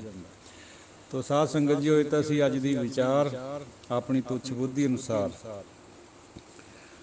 ਅੱਜ ਆਪਾਂ ਥੋੜ੍ਹੀ ਜਿਹੀ ਵਿਚਾਰ ਵਿਆਕਰਨ ਦੀ ਕਰਨੀ ਹੈ, ਹੋਰ ਅੱਗੇ ਤੋਰਨਾ ਉਹਨੂੰ। ਜਿਵੇਂ ਨਾਮ ਸ਼ਬਦ ਹੈ, ਨਾਉਨ ਕਹਿੰਦੇ ਜਿਹਨੂੰ ਆਪਾਂ, ਉਹਨਾਂ ਦਾ ਕਈ ਵਾਰ ਵਿਚਾਰ ਹੋਲੀ ਵੀ ਆਪਾਂ ਜਾਣਦੇ ਹਾਂ ਵੀ ਜੇ ਪਿਛਲੇ ਅੱਖਰ ਨੂੰ ਔਂਕੜ ਲੱਗਦੀ ਹੈ ਤਾਂ ਇੱਕ ਵਚਨ ਹੈ, ਪੁਲਿੰਗ ਹੁੰਦਾ ਉਹ ਸ਼ਬਦ। ਜੇ ਨਹੀਂ ਲੱਗਦੀ ਤਾਂ ਬਹੁਵਚਨ ਹੁੰਦਾ। ਔਰ ਇਸਤਰੀ ਲਿੰਗ ਵਿੱਚ ਵੀ ਔਂਕੜ ਨਹੀਂ ਲੱਗਦਾ। ਜਪਜੀ ਸਾਹਿਬ ਦੇ ਵਿੱਚੋਂ ਇੱਕ ਤੁਕਾਂ ਆਪਦੇ ਸਾਹਮਣੇ ਰੱਖਾਂ। ਇੱਕ ਚੀਜ਼ ਹੋਰ, ਨਾਉਨ ਦੇ ਨਾਲ ਜਿਹੜੇ ਪੜਨਾਮ ਹੈ, ਜਿਹੜੇ ਨਾਮ ਦੀ ਜਗ੍ਹਾ ਵਰਤੇ ਜਾਂਦੇ, ਜਿਵੇਂ ਮੈਂ, ਤੂੰ, ਉਹ, ਇਹ ਪੜਨਾਮ ਹੁੰਦੇ। ਜਾਂ ਉਹਦਾ ਦਾ ਵਿਸ਼ੇਸ਼ਣ, ਨਾਮ ਦੇ ਵਿਸ਼ੇਸ਼ਣ ਵੀ ਹੁੰਦੇ ਜਿਹੜੇ ਉਹਦੀ ਵਿਸ਼ੇਸ਼ਤਾ ਨੂੰ ਪ੍ਰਗਟ ਕਰਦੇ ਆ, ਉਹ ਵੀ ਇਸੇ ਕਾਨੂੰਨ ਦੇ ਤਹਿਤ ਆਉਂਦੇ ਗੁਰਬਾਣੀ 'ਚ। ਜਿਵੇਂ ਅਮੁੱਲ ਗੁਣ ਅਮੁੱਲ ਵਪਾਰ, ਬਹੁਤੇ ਅਮੁੱਲ ਗੁਣ ਹੈ ਉਹਦੇ, ਅਮੁੱਲ ਹੀ ਉਹਦੇ ਵਪਾਰ ਹੈ। ਦੇਖੋ ਅਮੁੱਲ ਦੇ ਲੱਲੇ ਨੂੰ ਔਂਕੜ ਨਹੀਂ ਲੱਗਿਆ ਹੋਇਆ, ਬਹੁਤਿਆਂ ਕਰਕੇ। ਗੁਣ ਵੀ ਬਹੁਤੇ ਹੈ, ਔਂਕੜ ਨਹੀਂ ਆਇਆ ਨਾਣੇ ਨੂੰ। ਅਮੁੱਲ ਵਪਾਰ, ਉਹਦੇ ਵਪਾਰ ਵੀ ਅਮੁੱਲ ਹੈ। ਅਮੁੱਲ ਵਪਾਰੀਏ ਅਮੁੱਲ ਭੰਡਾਰ, ਇਸੇ ਤਰ੍ਹਾਂ ਇਹ ਬਹੁਵਚਨ ਵਿੱਚ ਹੈ। ਇਸੇ ਵਿੱਚ ਅੱਗੇ ਚੱਲ ਕੇ ਪੌੜੀ 'ਚ ਆਉਂਦਾ ਹੈ, ਅਮੁੱਲ ਧਰਮ ਅਮੁੱਲ ਦੀਵਾਨ। ਹੁਣ ਦੇਖੋ ਲੱਲੇ ਨੂੰ ਔਂਕੜ ਲੱਗੀ ਹੋਈ, ਇਹ ਇੱਕ ਧਰਮ ਦੀ ਗੱਲ ਹੋ ਰਹੀ ਹੈ। ਉਹ ਜਿਹੜਾ ਧਰਮਰਾਜ ਹੈ ਅਮੁੱਲ ਦੀਵਾਨ, ਉਹਦਾ ਦੀਵਾਨ ਵੀ ਅਮੁੱਲ ਹੈ। ਹੁਣ ਦੀਵਾਨ ਔਰ ਧਰਮਰਾਜ ਇਹ ਨਾਊਨ ਹੈ। ਇਹਨਾਂ ਇੱਕ ਹੈ ਇੱਕ ਕਰਕੇ, ਔਰ ਇਹ ਪੁਲਿੰਗ ਵੀ ਹੈ। ਇਹਨਾਂ ਦੀ ਔਂਕੜ ਲੱਗੀ ਹੈ ਪਿੱਛੇ। ਜਿਹੜੇ ਇਹਨਾਂ ਦੇ ਵਿਸ਼ੇਸ਼ਣ ਹੈ, ਜਿਵੇਂ ਅਮੁੱਲ ਵਿਸ਼ੇਸ਼ਣ ਹੈ, ਬੇਸ਼ਕੀਮਤੀ ਨੂੰ ਕਹਿੰਦੇ, ਉਹ ਵੀ ਇੱਕ ਹੀ ਹੈ। ਜਦ ਨਾਊਨ ਇੱਕ ਹੈ ਤਾਂ ਉਹਨਾਂ ਦਾ ਵਿਸ਼ੇਸ਼ਣ ਵੀ ਉਸੇ ਤਰ੍ਹਾਂ, ਉਹਨੂੰ ਵੀ ਲੱਲੇ ਨੂੰ ਔਂਕੜ ਆਈ ਹੋਈ ਹੈ। ਦੇਖ ਲਓ, ਉੱਪਰ ਔਂਕੜ ਹੈ ਨਹੀਂ ਸੀਗੀਆਂ ਪਹਿਲਾਂ ਦੋਹਾਂ ਤਿੰਨਾਂ 'ਚ, ਅਮੁੱਲ ਗੁਣ ਅਮੁੱਲ ਵਪਾਰ 'ਚ। ਹੁਣ ਅਮੁੱਲ ਧਰਮ ਅਮੁੱਲ ਦੀਵਾਨ, ਹੁਣ ਉਹਦੇ ਔਂਕੜ ਨਾਲ ਆ ਰਿਹਾ ਲੱਲਾ। ਅਮੁੱਲ ਤੁਲ ਅਮੁੱਲ ਪ੍ਰਵਾਨ, ਉਹਦਾ ਬੱਟਾ ਵੀ ਅਮੁੱਲ ਹੈ, ਉਹਦੀ ਤੱਕੜੀ ਵੀ ਅਮੁੱਲ ਹੈ। ਸਿੰਗਲ ਹੋਣ ਕਰਕੇ ਲੱਲੇ ਨੂੰ ਔਂਕੜ ਆ ਰਹੀ ਹੈ, ਤੁਲ ਦੇ ਲੱਲੇ ਨੂੰ ਔਂਕੜ ਆ ਰਹੀ ਹੈ, ਔਰ ਪ੍ਰਵਾਨ ਦੀ ਆ ਰਹੀ ਹੈ ਔਂਕੜ। ਅਮੁੱਲ ਬਖਸ਼ੀਸ਼ ਅਮੁੱਲ ਨਿਸ਼ਾਨ, ਜਿੱਥੇ ਇੱਕ ਦੀ ਗੱਲ ਆਊਗੀ ਵਿਸ਼ੇਸ਼ਣ ਦੇ ਤੌਰ 'ਤੇ ਹੋਵੇ, ਨਾਊਨ ਦੇ ਤੌਰ 'ਤੇ ਹੋਵੇ, ਚਾਹੇ ਪ੍ਰਨਾਮ ਦੇ ਤੌਰ 'ਤੇ ਹੋਵੇ, ਉੱਥੇ ਉਹ ਸ਼ਬਦ ਪੁਲਿੰਗ ਵੀ ਹੋਵੇ, ਉੱਥੇ ਪਿਛਲੇ ਅੱਖਰ ਨੂੰ ਔਂਕੜ ਆਏਗੀ। ਜੇ ਨਹੀਂ ਹੈ ਤਾਂ ਜਾਂ ਉਹ ਇਸਤਰੀ ਲਿੰਗ 'ਚ ਹੋਊਗਾ, ਜਾਂ ਫਿਰ ਉਹ ਬਹੁਤਿਆਂ 'ਚ ਹੋਊਗਾ। ਬਹੁਤਿਆਂ ਨਾਲ ਔਂਕੜ ਨਹੀਂ ਆਉਂਦੀ। ਅੱਗੇ ਆ ਕੇ ਦੇਖੋ, ਆਖੈਂ ਵੇਦ ਪਾਠ ਪੁਰਾਣ, ਪਾਠ ਬਹੁਤੇ ਹੈ, ਪੁਰਾਣ ਵੀ ਬਹੁਤੇ ਹੈ। ਇਹਨਾਂ ਦੀ ਕਿਰਿਆ ਵੀ ਆਖੈਂ, ਇੱਕ ਤਾਂ ਹੁੰਦਾ ਆੜੇ ਨੂੰ ਕੰਨਾ ਖੱਖੇ ਨੂੰ ਦਲਾਈਆਂ ਅੱਖ ਹੈ, ਉਹ ਇੱਕ ਵਚਨ 'ਚ ਆਉਂਦੀ ਹੈ ਕਿਰਿਆ, ਇੱਕ ਬੰਦਾ ਹੋਵੇ ਜੇ। ਇਹ ਹੈ ਸ਼ਬਦ ਆਖੈਂ, ਯਾਨੀ ਆਖਦੇ ਹਨ। ਬਹੁਤਿਆਂ ਵਿੱਚ ਫਿਰ ਇਸ ਤਰ੍ਹਾਂ ਹੁੰਦਾ, ਜਾਵੈਂ, ਖਾਵੈਂ, ਗਾਵੈਂ, ਇਹ ਬਹੁਤਿਆਂ 'ਚ ਆਉਂਦਾ। ਜੇ ਸਿੰਗਲ ਹੋਊਗਾ ਤਾਂ ਗਾਵੈ, ਖਾਵੈ, ਆਵੈ, ਬਾਵੇ ਨੂੰ ਦਲਾਈਆਂ ਨਾਲ ਆਉਂਦਾ ਫਿਰ। ਤੋ ਕੋਈ ਬਹੁਤ ਮੁਸ਼ਕਿਲ ਗੱਲ ਨਹੀਂ ਹੈ, ਥੋੜ੍ਹਾ ਜਿਹਾ ਵੀ ਦਿਮਾਗ ਲਗਾਈਏ ਤਾਂ ਸਮਝ ਆ ਜਾਂਦੀ ਹੈ। ਤੋ ਮੁਬਾਰਕ ਹੈ ਉਹ ਸਾਡੀਆਂ ਪੁਰਾਣੀਆਂ ਜਿਹੜੀਆਂ ਟਕਸਾਲਾਂ ਚੱਲਦੀਆਂ ਆ ਰਹੀਆਂ ਗੁਰਮਤ ਦੀ ਵਿੱਦਿਆ ਦੀਆਂ, ਜਦੋਂ ਹੋਰ ਇਹ ਵਿਆਕਰਨ ਦੀ ਖੋਜ ਨਹੀਂ ਹੋਈ ਸੀ, ਉਹਨਾਂ ਮਹਾਂਪੁਰਸ਼ਾਂ ਨੇ ਸਾਂਭਿਆ ਗੁਰਬਾਣੀ ਨੂੰ, ਲੋਕਾਂ ਦੇ ਵਿੱਚ ਪ੍ਰਚਾਰਿਆ ਪ੍ਰਸਾਰਿਆ। ਔਰ ਜਿਹੜੇ ਗੁਰਬਾਣੀ 'ਚ ਨੀਵੇਂ ਹੋਣ ਦੇ ਗੁਣ ਹੈ, ਇਹ ਟਕਸਾਲਾਂ ਤੋਂ ਕੋਈ ਸਿੱਖੇ। ਜਿਵੇਂ ਆਪਣੇ ਉਸਤਾਦ ਦਾ, ਜੇ ਰੂਹਾਨੀਅਤ ਗੁਰੂ ਹੋਵੇ ਖਾਸ ਕਰਕੇ, ਉਹਦਾ ਕਿਵੇਂ ਅਦਬ ਕਰੀਦਾ, ਇਹ ਟਕਸਾਲਾਂ ਵਿੱਚ ਵਿੱਦਿਆ ਪੜ੍ਹਾਈ ਜਾਂਦੀ, ਕਾਲਜਾਂ ਵਿੱਚ ਨਹੀਂ ਹੈ ਇਹ ਚੀਜ਼। ਬੇਸ਼ੱਕ ਕੁਛ ਗੱਲਾਂ ਟਕਸਾਲਾਂ ਦੀਆਂ ਬਹੁਤ ਮੁਬਾਰਕ ਹੈ, ਕੁਛ ਗੱਲਾਂ ਕਾਲਜਾਂ ਵਿੱਚ ਜਿਹੜੀ ਪੜ੍ਹਾਈ ਹੁੰਦੀ ਹੈ ਵਿਆਕਰਨ ਦੇ ਤੌਰ 'ਤੇ, ਉਹ ਸਭ ਤੋਂ ਜ਼ਿਆਦਾ ਮੁਬਾਰਕ ਹੈ, ਕਿਉਂਕਿ ਉਹ ਵੀ ਸੱਚ ਹੈ, ਅਸਲ 'ਚ ਸੱਚੇ ਉਹੀ ਹੈ। ਉਹ ਬੇਸ਼ੱਕ ਅਦਬ ਨਹੀਂ ਕਰਦੇ ਆਪਣੇ ਟੀਚਰਾਂ ਦਾ ਉੱਦਾਂ ਜਿਵੇਂ ਟਕਸਾਲਾਂ ਦੇ ਵਿੱਚ ਕਰਿਆ ਜਾਂਦਾ। ਤਾਂ ਇਹ ਗੱਲ ਤਾਂ ਟਕਸਾਲ ਨੂੰ ਜਾਂਦੀ ਹੈ, ਉਹਨਾਂ ਦੀ ਵਡਿਆਈ ਹੈ ਇਸ ਗੱਲ 'ਚ ਮਹਾਂਪੁਰਸ਼ਾਂ ਦੀ, ਵੀ ਉਹਨਾਂ ਨੇ ਸਿੱਖੀ ਸਿਧਾਂਤ ਨੂੰ ਕਾਇਮ ਰੱਖਿਆ। ਜਿਹੜੀ ਨੀਵੇਂ ਹੋਣ ਦੀ ਗੱਲ ਹੈ ਉਹ ਬਹੁਤ ਬੜੀ ਗੱਲ ਹੈ। ਜੇ ਉਸਤਾਦ ਪ੍ਰਤੀ ਅਸੀਂ ਨੀਵੇਂ ਨਹੀਂ ਹੋ ਸਕਦੇ, ਜ਼ਿੰਦਗੀ 'ਚ ਕਾਮਯਾਬ ਨਹੀਂ ਹੋ ਸਕਦੇ। ਤੋ ਜਿਹੜੀ ਗੱਲ ਵਿਆਕਰਨ ਦੀ ਹੈ ਉਹ ਗੁਰੂ ਸਾਹਿਬ ਨੇ ਪਾਇਆ ਹੋਇਆ, ਉਹ ਆਪਾਂ ਸ਼੍ਰੋਮਣੀ ਉਹ ਰੱਖਣੀ ਹੈ ਬਾਤ। ਕੋਈ ਵੀ ਮਹਾਂਪੁਰਸ਼ ਮੁਬਾਰਕ ਹੁੰਦਾ, ਸਤਿਕਾਰਤ ਹੁੰਦਾ, ਪਰ ਜਿੱਥੇ ਜਾ ਕੇ ਕਿਤੇ ਵਿਆਕਰਨ ਦੀ ਗੱਲ ਆਉਂਦੀ ਹੈ ਉੱਥੇ ਗੁਰੂ ਸਾਹਿਬ ਸੁਪਰੀਮ ਹੈ, ਪਰਮ ਸੱਤ ਗੁਰੂ ਸਾਹਿਬ ਹੈ। ਬੰਦਾ ਕਦੇ ਵੀ ਅਧੂਰਾ ਹੋ ਸਕਦਾ, ਚਾਹੇ ਕੋਈ ਵੀ ਹੋਵੇ, ਪਰ ਜੋ ਗੁਰੂ ਸਾਹਿਬ ਹੈ ਜਾਂ ਜੋ ਪਰਮਾਤਮਾ ਹੈ ਉਹ ਪੂਰੇ ਹੁੰਦੇ। ਉਹਨਾਂ ਦੀ ਗੱਲ ਨੂੰ ਆਪਾਂ ਨੇ ਉੱਪਰ ਰੱਖਣਾ। ਜਦੋਂ ਉੱਪਰ ਰੱਖਾਂਗੇ ਤਾਂ ਫਿਰ ਇਹ ਚੀਜ਼ਾਂ ਸਮਝ ਆ ਜਾਣੀਆਂ ਆਪੇ। ਫਿਰ ਸਮਝ ਆ ਜਾਣੀ ਵੀ ਜਿਹੜੇ ਭੱਟ ਹੈ ਉਹ 11 ਹੈ, 17 ਵੀ ਨਹੀਂ ਹੈ, 23 ਵੀ ਨਹੀਂ ਹੈ, ਟੋਟਲ 11 ਇਕੱਠ ਸਬੂਤ ਹੈ ਇਸ ਗੱਲ ਦੇ। ਪਹਿਲਾਂ ਇਹ ਗਰੁੱਪ 'ਚ ਵਿਚਾਰਾਂ ਹੋ ਲਈਆਂ। ਹੁਣ ਸਾਧ ਸੰਗਤ ਜੀ ਦੇਖੋ, ਇੱਕ ਇਹ ਸ਼ਬਦ ਹੈ, ਇਹ ਪ੍ਰਨਾਮ ਹੈ। ਈੜੀ ਨੂੰ ਸਿਆਰੀ, ਹਾਹੇ ਨੂੰ ਔਂਕੜ, ਹਮੇਸ਼ਾ ਇੱਕ ਖਾਤਰ ਆਏਗਾ। ਇਸੇ ਤਰ੍ਹਾਂ ਈੜੀ ਨੂੰ ਲਾਮ ਹਾਹਾ, ਇਹ ਵੀ ਸਿੰਗੂਲਰ ਹੁੰਦਾ, ਇਹ ਵੀ ਹੇਠਾਂ ਔਂਕੜ ਆਏਗਾ। ਇਸੇ ਤਰ੍ਹਾਂ ਉਹ ਸ਼ਬਦ ਹੈ ਊੜਾ ਖੁੱਲ੍ਹਾ ਉੱਪਰੋਂ, ਹਾਹੇ ਨੂੰ ਔਂਕੜ, ਉਹ ਇੱਕ ਉਹ ਖਾਤਰ ਆਏਗਾ। ਜੇ ਇਸਤਰੀ ਲਿੰਗ ਹੋਵੇ ਫਿਰ ਇਹ ਔਂਕੜ ਨਹੀਂ ਆਉਣਾ, ਹਾਹਾ ਮੁਕਤਾ ਆਊਗਾ। ਜੇ ਬਹੁਵਚਨਕ ਹੋਣ ਤਾਂ ਹਾਹੇ ਨਾਲ ਸਿਆਰੀ ਲੱਗਦੀ ਹੈ, ਈੜੀ ਨੂੰ ਸਿਆਰੀ, ਹਾਹੇ ਨੂੰ ਸਿਆਰੀ, ਉਹ ਬਹੁਵਚਨਕ ਹੋਣਗੇ। ਈੜੀ ਨੂੰ ਲਾਮ, ਹਾਹੇ ਨੂੰ ਸਿਆਰੀ, ਇਹ ਵੀ ਬਹੁਵਚਨਕ ਹੈ, ਬਹੁਤਿਆਂ ਖਾਤਰ। ਹੁਣ ਦੇਖੋ, ਸਹਿਸਾ ਇਹ ਸੰਸਾਰ ਹੈ, ਈੜੀ ਨੂੰ ਸਿਆਰੀ, ਹਾਹੇ ਨੂੰ ਔਂਕੜ, ਸਹਿਸਾ ਇਹ ਸੰਸਾਰ ਹੈ, ਇਹ ਇੱਕ ਵਚਨ। ਇਹ ਜਗਤ ਮਿੱਟੀ ਕਾ ਪੁਤਲਾ, ਇੱਥੇ ਵੀ ਇੱਕ ਵਚਨ ਹੈ। ਪ੍ਰਭ ਮਿਲਣਾ ਕੀ ਇਹ ਨਿਸ਼ਾਨੀ, ਈੜੀ ਨੂੰ ਸਿਆਰੀ ਹਾ, ਈੜੀ ਨੂੰ ਲਾਮ ਹਾਹਾ, ਇਹ ਔਂਕੜ ਨਹੀਂ ਹੈ ਕਿਉਂਕਿ ਨਿਸ਼ਾਨੀ ਇਸਤਰੀ ਲਿੰਗ ਹੈ। ਇਸ ਕਰਕੇ ਜਿਹੜਾ ਇਹਦਾ ਇਹ ਵਿਸ਼ੇਸ਼ਣ ਹੈ ਇਹ ਵੀ ਇਸਤਰੀ ਲਿੰਗ ਹੈ। ਜਿਨ ਇਹ ਲਿਖੇ ਤਿਸ ਸਿਰ ਨਾਹੀਂ, ਜਿਹਨੇ ਇਹ ਅੱਖਰ ਲਿਖੇ ਹੈ ਉਹਦੇ ਸਿਰ ਪਰ ਇਹ ਅੱਖਰ ਹੈ ਨਹੀਂ। ਇੱਥੇ ਬਹੁਵਚਨ ਆ ਗਏ, ਲਿਖੇ ਬਹੁਤ ਵਿੱਚ ਆਉਂਦਾ ਅੱਖਰਾਂ 'ਚ। ਜਿਨ ਇਹ ਲਿਖੇ, ਜਿਹਨੇ ਇਹ ਅੱਖਰ ਲਿਖੇ ਹੈ। ਔਰ ਜਿਨ ਦਾ ਵੀ ਭੇਦ ਹੈ ਗੁਰਬਾਣੀ 'ਚ। ਜੱਜੇ ਨੂੰ ਸਿਆਰੀ, ਨੰਨੇ ਨੂੰ ਸਿਆਰੀ ਇੱਕ ਖਾਤਰ ਆਉਂਦਾ ਹੈ। ਜੇ ਬਿਨਾਂ ਨੰਨਾ ਸਿਆਰੀ ਤੋਂ ਹੋਵੇ, ਜੱਜੇ ਨੂੰ ਸਿਆਰੀ ਨੰਨਾ ਹੋਵੇ ਤਾਂ ਉਹ ਬਹੁਤਿਆਂ ਖਾਤਰ ਆਉਂਦਾ, ਬਹੁਤੇ ਜਿਨ੍ਹਾਂ ਖਾਤਰ। ਤਿੰਨ ਵੀ ਇੱਕ ਨਹੀਂ ਹੈ, ਤੱਤੇ ਨੂੰ ਸਿਆਰੀ ਨੰਨਾ ਬਹੁਤਿਆਂ ਤਿੰਨਾਂ ਖਾਤਰ, ਤੱਤੇ ਨੂੰ ਸਿਆਰੀ ਨੰਨੇ ਨੂੰ ਸਿਆਰੀ ਇੱਕ ਖਾਤਰ। ਇਹ ਭੇਦ ਹੈ ਗੁਰਬਾਣੀ ਦੇ। ਸਾਰੀ ਗੁਰਬਾਣੀ 'ਚ ਕਿਤੋਂ ਪੜ੍ਹ ਕੇ ਦੇਖ ਲਓ। ਤੋ ਇਸਤਰੀ ਲਿੰਗ ਵਿੱਚ ਔਂਕੜ ਨਹੀਂ ਆਉਂਦਾ, ਬਹੁਵਚਨ ਵਿੱਚ ਨਹੀਂ ਆਉਂਦਾ। ਲੇਕਿਨ ਜੇ ਸਿੰਗੂਲਰ ਹੋਵੇ ਔਰ ਪੁਲਿੰਗ ਸ਼ਬਦ ਹੋਵੇ ਫਿਰ ਇਹ ਔਂਕੜ ਆਉਂਦਾ, ਚਾਹੇ ਨਾਉਨ ਹੋਵੇ, ਚਾਹੇ ਪੜਨਾਮ ਹੋਵੇ, ਚਾਹੇ ਵਿਸ਼ੇਸ਼ਣ ਹੋਵੇ। ਇੱਕ ਜਗ੍ਹਾ ਜ਼ਿਕਰ ਆਉਂਦਾ, ਨਾਨਕ ਉਹ ਪੁਰਖ ਕਹੀਏ ਜੀਵਨ ਮੁਕਤ। ਇੱਕ ਵਚਨ ਦੀ ਗੱਲ ਹੈ ਉਹ ਪੁਰਖ ਦੀ। ਊੜੇ ਨੂੰ ਊੜਾ ਉੱਪਰੋਂ ਖੁੱਲ੍ਹਾ ਅਤੇ ਹਾਹੇ ਨੂੰ ਔਂਕੜ ਇੱਕ ਕਰਕੇ, ਪੁਰਖ ਦੇ ਖੱਖੇ ਨੂੰ ਵੀ ਔਂਕੜ ਹੈ। ਰਾਹ ਸ਼ਬਦ ਹੈ, ਰਾਰੇ ਨੂੰ ਕਰਨਾ, ਹਾਹੇ ਨੂੰ ਔਂਕੜ। ਹੁਕਮੀ ਹੁਕਮ ਚਲਾਏ ਰਾਹ, ਇਹਨੂੰ ਰਾਹੋ ਪੜ੍ਹਨਾ ਅਸ਼ੁੱਧ ਹੈ ਬਿਲਕੁਲ। ਇਹ ਇੱਕ ਰਸਤੇ ਕਰਕੇ ਹੈ। ਰਾਹ ਦੋ ਮੈਂ ਖਸਮ ਏਕੋ ਜਾਨ, ਉੱਥੇ ਦੋ ਰਸਤੇ ਦੀ ਗੱਲ ਹੋ ਗਈ ਨਾ। ਦੇਖ ਲਓ ਕੱਢ ਕੇ ਗੁਰਬਾਣੀ ਦੀ ਪੋਥੀ ਚੱਕੋ, ਰਾਰੇ ਨੂੰ ਕਰਨਾ ਹਾਹਾ ਹੈ। ਰਾਹ ਦੋ ਮੈਂ ਖਸਮ ਏਕੋ ਜਾਨ, ਤੋ ਕਿਉਂ ਉਹਨੂੰ ਰਾਹੋ ਬੁਲਾਇਆ ਜਾਵੇ? ਅਤਿਆਚਾਰ ਜ਼ਿਆਦਾ ਹਾਹੇ ਔਰ ਯਈਏ ਨਾਲ ਹੋਇਆ, ਬਾਕੀਆਂ ਸ਼ਬਦਾਂ ਨਾਲ ਨਹੀਂ ਹੁੰਦਾ। ਸੁਰਗ ਨਰਕ ਇਹਨਾਂ ਦੇ ਪਿੱਛੇ ਔਂਕੜ ਲੱਗਦੀ ਹੈ। ਉੱਥੇ ਨਹੀਂ ਆਪਾਂ ਸੁਰਗੋ ਜਾਂ ਨਰਕੋ ਕਹਿ ਕੇ ਕੁਛ ਬੁਲਾਉਂਦੇ, ਉੱਥੇ ਉੱਕਣੇ ਪੜ੍ਹਦੇ। ਪਰ ਹਾਹੇ ਨਾਲ ਇਹ ਜ਼ਿਆਦਾ ਹੋ ਰਿਹਾ, ਨਹੀਂ ਹੋਣਾ ਚਾਹੀਦਾ ਇਸ ਤਰ੍ਹਾਂ। ਇਹ ਕਿਸੇ ਨੇ ਆਪਣੇ ਕੋਲੋਂ ਨਹੀਂ ਗੱਲਾਂ ਬਣਾਈਆਂ ਹੋਈਆਂ, ਗੁਰੂ ਮਹਾਰਾਜ ਨੇ ਵਿਆਕਰਨ ਪਾਇਆ ਹੋਇਆ ਵਿੱਚ। ਇਹੀ ਵਿਸ਼ੇਸ਼ਤਾ ਹੈ ਗੁਰੂ ਗ੍ਰੰਥ ਸਾਹਿਬ ਜੀ ਦੀ, ਵੀ ਸਾਰੀ ਦੁਨੀਆ ਦੇ ਵਿੱਚ ਇੱਕੋ ਇੱਕ ਧਾਰਮਿਕ ਗ੍ਰੰਥ ਹੈ ਜਿਹਦੇ ਵਿੱਚ ਵਿਆਕਰਨ ਦੀ ਵਰਤੋਂ ਹੋਈ ਹੈ। ਇਹਦੇ 'ਚ ਕਾਵਕ ਰੂਪ 'ਚ, ਵਾਰਤਕ ਕਵਿਤਾ ਹੋਰ ਗ੍ਰੰਥਾਂ 'ਚ ਵੀ ਹੈਗੀ ਹੈ, ਪਰ ਕਾਵਕ ਰੂਪ ਵਿੱਚ ਇਸੇ ਵਿੱਚ ਆਈ ਹੈ। ਇੱਥੋਂ ਤੱਕ ਵੀ ਭਾਈ ਗੁਰਦਾਸ ਜੀ ਨੇ ਆਪਣੇ ਕਰ ਕਮਲਾਂ ਦੇ ਨਾਲ ਬਾਣੀ ਲਿਖੀ ਹੈ।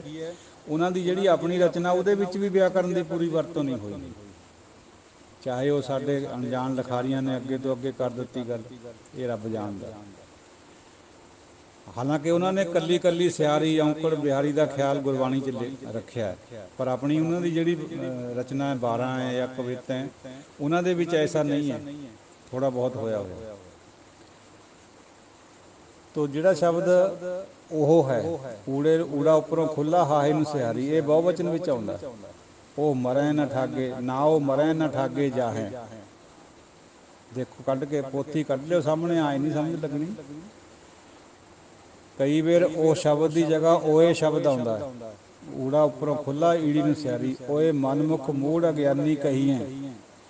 ਊੜਾ ਉੱਪਰੋਂ ਖੁੱਲ੍ਹਾ ਈੜੀ ਨੂੰ ਸਿਆਰੀ, ਓਏ ਉਹ ਮਨਮੁਖ ਬਹੁਤਿਆਂ ਦੀ ਗੱਲ ਹੋ ਰਹੀ ਹੈ। ਤਿੰਨ ਦੀ ਔਰ ਜਿੰਨ ਦੀ ਗੱਲ ਆਪਾਂ ਨੇ ਕਰ ਲਈ। ਜੇ ਜੱਜੇ ਨੂੰ ਸਿਆਰੀ ਨੰਨੇ ਨੂੰ ਸਿਆਰੀ ਹੈ ਤਾਂ ਜਿਸਨੇ ਦਾ ਮਤਲਬ ਹੈ, ਜੇ ਜੱਜੇ ਨੂੰ ਸਿਆਰੀ ਨੰਨਾ ਹੈ ਤਾਂ ਜਿਨ੍ਹਾਂ ਨੇ। ਇੰਨਾ ਅੰਤਰ ਹੈ, ਇੱਕ ਸਿਆਰੀ ਨਾਲ ਫਰਕ ਪੈਂਦਾ। ਇੱਕ ਸ਼ਬਦ ਹੈ ਹੋਰ, ਹਾਹੇ ਨੂੰ ਹੋੜਾ, ਰਾਰੇ ਨੂੰ ਔਂਕੜ, ਹੋਰ। ਇਹ ਇੱਕ ਦੀ ਗੱਲ ਹੋ ਰਹੀ ਹੈ।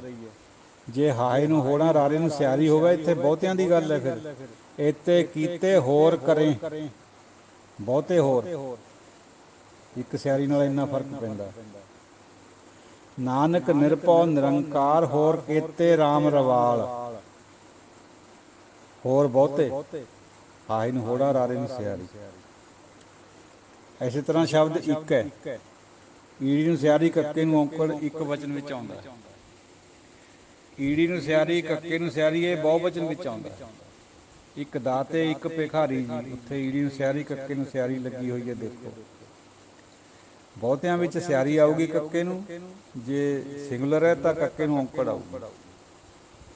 ਕੋਈ ਬਹੁਤ ਮੁਸ਼ਕਿਲ ਨਹੀਂ ਹੈ ਸਾਧ ਸੰਗਤ ਜੀ। ਨਾਉਨ ਪਰਨਾਉਨ ਯਾਨੀ ਨਾਮ ਪੜਨਾਮ ਔਰ ਵਿਸ਼ੇਸ਼ਣ, ਇਹ ਐਸੇ ਤਰੀਕੇ ਨਾਲ ਇਹ ਤਿੰਨੇ ਚੀਜ਼ਾਂ ਨੂੰ ਅੱਜ ਤੁਸੀਂ ਯਾਦ ਕਰ ਲਓ ਲਿਖ ਕੇ, ਗੁਰਬਾਣੀ ਦੀ ਸਮਝ ਆਪਣੇ ਆਪ ਆਉਂਦੀ ਚਲੇ ਜਾਣੀ।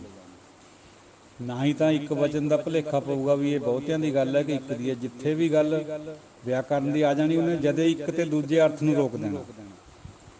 ਜੇ ਵਿਆਕਰਨ ਦੀ ਸੋਝੀ ਨਹੀਂ ਹੈ ਤਾਂ 20 ਅਰਥ ਵੀ ਬਣਨਗੇ ਇੱਕ ਤੁਕ ਦੇ, ਜਿੱਧਰ ਨੂੰ ਮਰਜ਼ੀ ਇੰਟਰਪ੍ਰੈਟ ਕਰੀ ਜਾਓ ਗੁਰਬਾਣੀ ਨੂੰ। ਜੇ ਵਿਆਕਰਨ ਆਉਂਦਾ ਤਾਂ ਇੱਕ ਤੋਂ ਦੂਜਾ ਅਰਥ ਨਹੀਂ ਹੋਣਾ। ਕਿਤੇ ਕਿਤੇ ਜ਼ਰੂਰ ਗੁਰੂ ਮਹਾਰਾਜ ਨੇ, ਮਨੁੱਖੀ ਬੁੱਧੀ ਹੈ, ਫਿਰ ਵੀ ਅਸੀਂ ਅਲਪ ਜੀਵ ਹੈ, ਅਲਪ ਬੁੱਧੀ ਵਾਲੇ, ਕਿਤੇ ਕਿਤੇ ਸਾਨੂੰ ਲੱਗਦਾ ਵੀ ਵਿਆਕਰਨ ਨਹੀਂ ਲੱਗਿਆ। ਹੋ ਸਕਦਾ ਉੱਥੇ ਸਾਡੀ ਬੁੱਧੀ ਧੋਖਾ ਖਾਂਦੀ ਹੋਵੇ ਜਾਂ ਗੁਰੂ ਜਾਣੇ, ਪਰ ਬਾਕੀ ਜਗ੍ਹਾ ਮੋਸਟਲੀ ਲੱਗਦਾ 95% ਗੁਰਬਾਣੀ, 98% ਬਲਕਿ ਗੁਰਬਾਣੀ ਦੇ ਉੱਤੇ ਇਹ ਲੱਗਦਾ ਵਿਆਕਰਨ। ਵਿਸ਼ੇਸ਼ਤਾ ਇਹੀ ਹੈ ਵੀ ਕਿਸੇ ਵੀ ਕਾਵਿਕ ਰੂਪ ਦੇ ਵਿੱਚ ਵਿਆਕਰਨ ਵਿੱਚ ਰੱਖਣਾ ਬਹੁਤ ਕਮਾਲ ਦੀ ਗੱਲ ਹੈ। ਕਈ ਵੀਰ ਅਸੀਂ ਵੀ ਦਲੀਲਾਂ ਦਿੰਦੇ ਹਾਂ ਬਈ ਗੁਰਬਾਣੀ ਤਾਂ ਜੀ ਸੁਤੰਤਰ ਹੈ, ਇਹ ਬੰਨੀ ਨਹੀਂ ਜਾ ਸਕਦੀ। ਉਹ ਭਾਈ ਆਪਾਂ ਨੇ ਥੋੜ੍ਹੀ ਬੰਨੀ ਹੈ। ਉਹ ਗੁਰਬਾਣੀ ਵਿਆਕਰਨ ਦੇ ਵਿੱਚ ਗੁਰੂ ਸਾਹਿਬ ਨੇ ਲਿਖੀ ਹੋਈ ਹੈ, ਸਾਡੀ ਮੱਤ ਥੋੜ੍ਹੀ ਹੈ। ਉਹ ਸਾਡੀ ਮੱਤ ਅਲਪ ਹੈ। ਅਸੀਂ ਤਾਂ ਉਹਨਾਂ ਦੇ ਪਿੱਛੇ ਚੱਲ ਚੱਲ ਕੇ ਕੁਛ ਗ੍ਰਹਿਣ ਕਰ ਸਕਦੇ। ਇਹ ਗੱਲ ਠੀਕ ਹੈ ਵੀ ਪਹਿਲਾਂ ਨਹੀਂ ਪਤਾ ਸੀ, ਹੁਣ ਗੁਰਸਿੱਖਾਂ ਨੇ ਪਿਛਲੇ 50 60 70 ਸਾਲ ਤੋਂ ਇਹ ਟੋਲ ਲਈ ਇਹ ਗੱਲ। ਤੇ ਜੇ ਟੋਲ ਲਈ ਹੈ ਤਾਂ ਗੁਰੂ ਸਾਹਿਬ ਦੀ ਗੱਲ ਨੂੰ ਬੜਾ ਕਿਉਂ ਨਾ ਕਰਿਆ ਜਾਵੇ। ਸਿੱਖ ਵਾਸਤੇ ਤਾਂ ਗੁਰੂ ਹੀ ਸਭ ਕੁਛ ਹੈ। ਮਹਾਂਪੁਰਸ਼ ਆਪਣੀ ਜਗ੍ਹਾ ਹੈ, ਮੁਬਾਰਕ ਹੁੰਦੇ ਆ, ਕਿਉਂਕਿ ਉਹਨਾਂ ਤੋਂ ਵੀ ਆਪਾਂ ਨੂੰ ਗਿਆਨ ਮਿਲਦਾ, ਜ਼ਿੰਦਗੀ ਦੀ ਸੇਧ ਮਿਲਦੀ ਹੈ। ਪਰ ਜਿੱਥੇ ਦੋਨਾਂ ਦੀ ਗੱਲ ਕੋਈ ਟਕਰਾਉਂਦੀ ਲੱਗਦੀ ਹੋਵੇ, ਕਿਸੇ ਮਹਾਂਪੁਰਸ਼ ਦੀ ਜਾਂ ਗੁਰੂ ਦੀ, ਤਾਂ ਉੱਥੇ ਗੁਰੂ ਨੇ ਉੱਪਰ ਆਉਣਾ। ਇਹ ਗੱਲ ਨੂੰ ਜਾਣ ਲਓ। ਗੁਰੂ ਤੋਂ ਬਿਨਾਂ ਸਭ ਕੁਛ ਹੇਠਾਂ ਹੈ। ਗੁਰੂ ਪੂਰਾ ਹੈ। ਗੁਰੂ ਔਰ ਪਰਮਾਤਮਾ ਭੁੱਲ ਹੈ, ਬਾਕੀ ਸਾਰੀ ਸ੍ਰਿਸ਼ਟੀ ਭੁੱਲ ਵਿੱਚ ਹੈ। ਭੁੱਲਣ ਅੰਦਰ ਸਭ ਕੋ ਭੁੱਲ ਗੁਰੂ ਕਰਤਾ। ਤੇ ਚਲੋ, ਸਾਡੀ ਅਲਪ ਬੁੱਧੀ ਹੈ, ਕੋਈ ਨਾ ਕੋਈ ਖਾਮ ਗੱਲ ਕਹਿ ਹੋ ਜਾਂਦੀ ਹੈ ਕਈ ਵਾਰੀ। ਸੰਗਤ ਬਹੁਤ ਸਿਆਣੀ ਹੁੰਦੀ ਹੈ, ਸੰਗਤ ਅਸਲੀ ਰੂਪ ਹੁੰਦੀ। ਜਿੱਥੇ ਰਿੜਕ ਹੁੰਦਾ ਸ਼ਬਦ, ਉੱਥੇ ਵਿਆਕਰਨ ਰਿੜਕ ਹੁੰਦਾ। ਇੱਕ ਤੋਂ ਇੱਕ ਗਿਆਤਾ ਪਏ ਗੁਰਬਾਣੀ ਦੇ, ਵਿਆਕਰਨ ਦੇ ਵੀ ਹੈ। ਆਪਣੀ ਮੱਤ ਫਿਰ ਉਦੋਂ ਛੋਟੀ ਪ੍ਰਤੀਤ ਹੁੰਦੀ ਹੈ ਜਦੋਂ ਕੋਈ ਵਿਆਕਰਨ ਦੀ ਘੁੰਡੀ ਹੋਰ ਕੋਈ ਬੰਦਾ ਦਾਸਰਾ ਖੋਲ੍ਹ ਦਿੰਦਾ, ਕੋਈ ਬੰਦਾ ਖੋਲ੍ਹ ਦਿੰਦਾ। ਦਾਸਰੇ ਨੂੰ ਸਮਝ ਉਦੋਂ ਆਉਂਦੀ ਹੈ ਫਿਰ ਵੀ ਆਹ ਨੁਕਤਾ ਲੋ ਸਾਡੇ ਤੋਂ ਛੁਪਿਆ ਹੀ ਰਿਹਾ ਹੁਣ ਤੱਕ। ਤਾਂ ਸਾਡੀ ਕੋਸ਼ਿਸ਼ ਹੋਣੀ ਚਾਹੀਦੀ ਹੈ ਸਿੱਖਣ ਦੀ। ਸਿੱਖ ਦਾ ਮਤਲਬ ਹੈ ਸਿੱਖਣਾ। ਸਾਰੀ ਉਮਰ ਸਿੱਖ ਸਿੱਖਦਾ। ਗੁਰੂ ਪੂਰਾ ਹੁੰਦਾ, ਸਿੱਖ ਹਮੇਸ਼ਾ ਪੂਰਾ ਨਹੀਂ ਹੁੰਦਾ। ਜਦੋਂ ਆਪਣੇ ਨਾਲ ਮਿਲਾ ਲੂਗਾ ਫਿਰ ਪੂਰਾ ਹੋ ਜਾਂਦਾ, ਫਿਰ ਉਹਦੇ ਵਿੱਚ ਸਮਾ ਜਾਂਦਾ। ਸਤਿਗੁਰ ਕੀ ਜਿਸਨੂੰ ਮੱਤ ਆਵੇ ਸੋ ਸਤਿਗੁਰ ਮਾਹੇ ਸਮਾਨਾ। ਪਰ ਇਹ ਆਪਣੇ ਵਾਦ ਦੀ ਗੱਲ ਨਹੀਂ ਨਾ, ਇਹ ਤਾਂ ਗੁਰੂ ਕਰ ਸਕਦਾ।